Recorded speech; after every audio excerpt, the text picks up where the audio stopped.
Hello, everybody. It's Dave Neal, stand-up comic and host of Bachelor Nation News. Happy Friday to you. Pretty wild story to get into. A story we covered in the fall, but now there is some new movement on this story, that being several podcasters, actually over a handful of podcasters, absolutely stiffed by company, duped, and we've got some Bachelor podcasts are in that one being Nick Viall. We're going to get into this story right now. Follow me on Instagram at DNeals. And also for any upcoming entertainment news info, we've got it all in the podcast, Bachelor Rush Hour. Go check that out. So I don't know if you know this about me, but I'm a big workers' rights kind of guy. I'm also all about fighting for the little man. And in this case, the little man is Nick Viall. Now, not in a sort of physical sense, but in the sense that he doesn't seem to have much recourse over being owed $250,000. And someone in the Bachelor world is actually owed more than him, which is really going to, I don't know, maybe you don't care. Maybe it's like, well, they're rich already. Who cares? I do care. And whether Nick would go to bat for me, I'll go to bat for him. And he got absolutely robbed here. This is Ashley Carmen's report. She covers podcast and tech news. She said in September, a handful of podcasters accused their network, Cast Media, of owing millions of dollars in unpaid earnings. Today, Cast filed for bankruptcy and shared a list of podcasters owed money. So Theo Von also owed nearly $500,000. I'm going to share some of your comments, and then we're going to play actually kind of a little bit of a video here about what might have gone down. So Nick moved on from Cast Media. This is really scary for me because most of my business is made with programmatic ads, which means you'll watch a video and then somewhere in the middle, you'll just get an ad popped up. So that means I get paid directly from Google when it's a YouTube video. And then when it's on the podcast, I get paid through the podcast app. Those checks so far have always cleared. They've always cleared. It's pretty consistent money. But these podcast networks are all sort of built by, I guess you have to just expect that the podcast company that negotiated the deal is going to pay you. So if a company says, hey, Nick, we're going to sell you BetterHelp. It's going to sell you $10,000. Well, they might have a 70-30 split, which means Nick gets 70% and then they get 30, because they curated the deal, found it, and did all the, legal legwork behind it. So he gets 7,000, they get 3,000, and, life goes on. But what has happened is a lot of these big time podcasters, and Nick, Theo Von, these are big time podcasters, they were given upfront money. Here's $100,000, and or they'll take the money and give it to another podcaster, say, come join our podcast community, here's 100, and they'll just throw money at people in hopes that the ad revenue keeps on coming in. But when the ad revenue stopped coming in, they couldn't afford to pay their bills. It's kind of almost like a Ponzi scheme. What should happen is, all right, you only pay people when the deals come, but what they were doing is paying people in advance to join their network, and that's not a good idea when several years ago podcasting was a little bit more lucrative than I guess it is now. They weren't able to pay the bills as the money kind of dried up. Now, that's not to let them off the hook. It's still wildly wrong what they did. Here are some of the comments from people here. Some people said, Becca at Chatty Broads, $478,000. And again, half of Chatty Broads is Jess, so that's $250 to Jess. And then also your mom and dad at $200. So now we're looking at over $400K lost out by Jess. I mean, these are big numbers. Now, someone like Theo Von travels and tours all over the world, makes millions of dollars. He can recoup these losses. But for your mom and dad, I mean, this is like that would have paid for their kids' college fund and first home. You know what I mean? Like, that's real money that is lost and probably not going away. This commenter said, Becca said that why she and Gray do Patreon now instead of a podcast is because they don't want to rely on a host company being directly over their head for the money. And I understand that's why we have a Patreon too, because private membership is a way to go directly to your consumer. I'll be live on Patreon right after this at 11:45 a.m. Central Standard Time, patreon.com/Dave Neal. But also, I think programmatic ads are good because it takes away this fraudulent middleman. And podcasting, like any other piece of entertainment, gets met with the fraudsters. The music industry has them. They come in, they promise you the world, and then for whatever reason, when things dry up, you're the first to pay, even though you're the talent.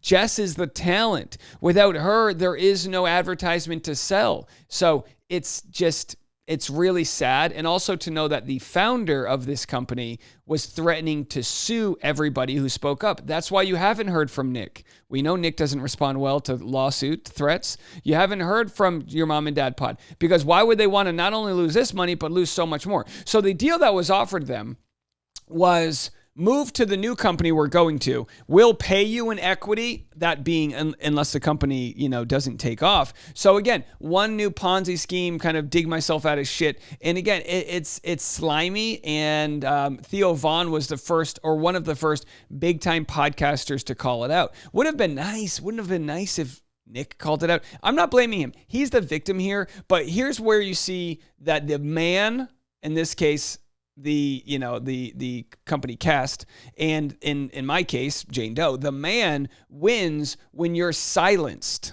If every podcaster just ripped up their NDAs and said, sue us all, bitch, let's talk about how you're committing fraud on us, then they'd have a bigger case. But it took people like Theo Von with a set of steel nuts to come forward and really speak his truth. You can hear it in his voice. He made off of podcasting. But you with the wrong rat, homie. I have a voice. You F with the wrong rat, homie. God, I love it. And a lot of other people are forced into these bad deals because they're afraid to speak up. You can't get me to shut up. And the bad deal he's talking about is sign with our new company and then we'll release any sort of liabilities if we don't pay you what we owed you and all that stuff. And if that's the cost of it, for me to say my fucking piece. You know how many other podcasters wanted to say this shit right now but can't say it? Theo Von is one of the most popular comedians and podcasters on the internet today. With over 2 million subs on YouTube, multiple comedy specials on Netflix, and one of the most listened to podcasts in the world, Theo's mullet and down-to-earth comedy have earned him a spot amongst the all-time greats. But now, Theo has come out with some very serious allegations that... Okay, so we already played all this, but I want to take it to the end here. And again, this is Jabroni. You can go check out any other people that are covering this. Theo Von made his own video here, but you can see the grassroots effort that went into exposing this. There's a wrestling-based podcast. They started talking about this. I mean, there's just certain people you don't mess with. Podcasters have a voice. They have a microphone that's greater than whatever secrets and threats you can do behind the scenes. And yet, I don't know what it is. Why didn't we hear all of them link arms? It bums me out. I understand they were threatened with lawsuits. I understand that. But it's almost like people don't realize they're stronger than the man, these men that think they run the world. Like, you're stronger than that guy. Even if you did sign paperwork, he's deceiving you. He's threatening you. Oh, until we realize that the middle class, and I know Theo and Nick are more upper class, but the middle class of podcasters, the middle class of workers, until we realize we can unite in that we're stronger than those that set the minimum wage, and that we're stronger than those that tell us we have to work for this or we can't do healthcare, until we can, unite, then these types of things continue to happen. His company to Podcast One.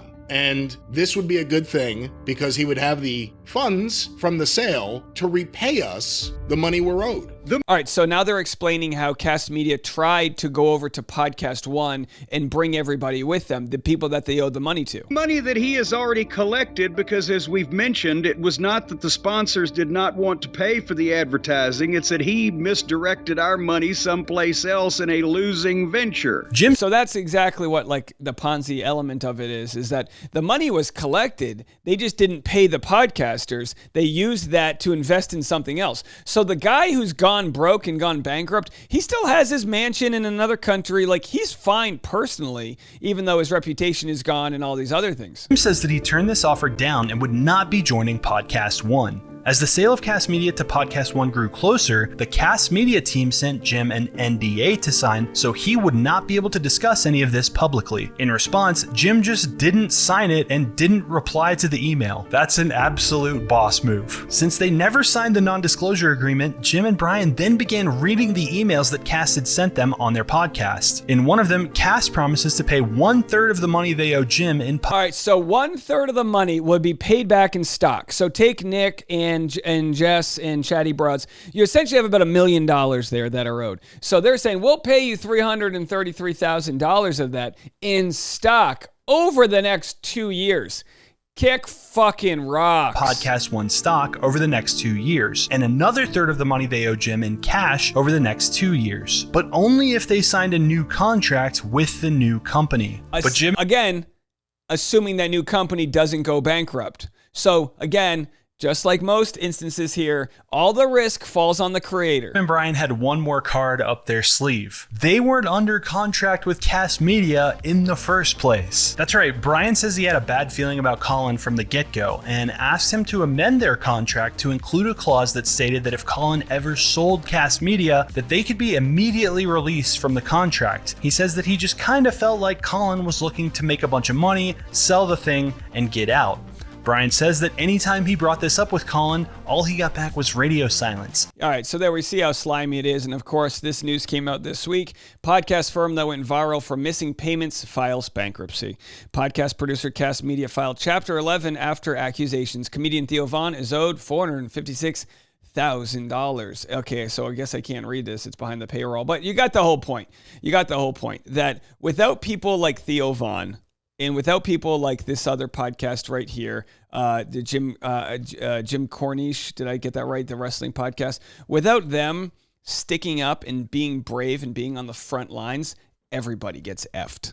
And they were already getting effed, but at least now there's exposure out there. Exposure with the timeline of how it was going down. And I wonder if people like Nick have thanked Theo for how brave they are, or maybe they just delete them from the conversation. I'm not too sure, but I'm telling you right now, we need these Theo Vons in the world to call out injustice, even if it doesn't personally benefit them. That's what we need more of. Either way, Nick's a victim here, and he should be entitled to the compensation that he was not paid. He runs a business. He pays his employees, I'm sure, very fairly, and this stuff shouldn't fly. And, could you look at Cast Media and say, well, everyone was greedy, they overexpected? No, Cast Media sold the ads. They did that side of the business. The money just didn't go to the podcaster. So it wasn't like they overpromised. They just were very negligent in how they kind of operated their business and got sunk into a hole. And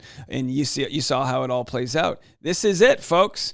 This is why I don't sign with any networks. This is why I'm a lone gunman here, because you just can't trust it. You can't. And I think a lot of creators and podcasters get into this line of work, stand-up comedians, because they don't want to be told what to do. They don't want to have some corporate overlord telling them what they can say and can't say. They want to be able to podcast from their pajamas and wear denim on a Friday, and don't want to have to ask a boss when they can take a day off, which is so funny because I probably work 10 times harder now that I work for myself. But the point being is, if you're out there wondering if you should take the leap, I'm telling you right now, the way the world's going, you gotta build equity in whatever you do. If you're young and new to the workforce, whatever time you spend working for somebody else, you gotta spend equal amount of time building whatever thing it is you need to build, whether it's a portfolio or business, a model, or whatever, because they don't have your best interest. In any chance they get, corporations, which are psychopathic, will try whatever they can to expand their pockets and their paychecks, and they're not going to have your best interest. Just remember that while you're out there. Well, I love my employer. They offer me health insurance. Okay, I get it. You love them until they no longer need you. That's the world we live in. There's no friendly environment. We're all family. No. When shit hits the fans, people get stiffed. All right, I'm live on Patreon if you want to join me. Patreon.com/Dave Neal. We'll be back right after this.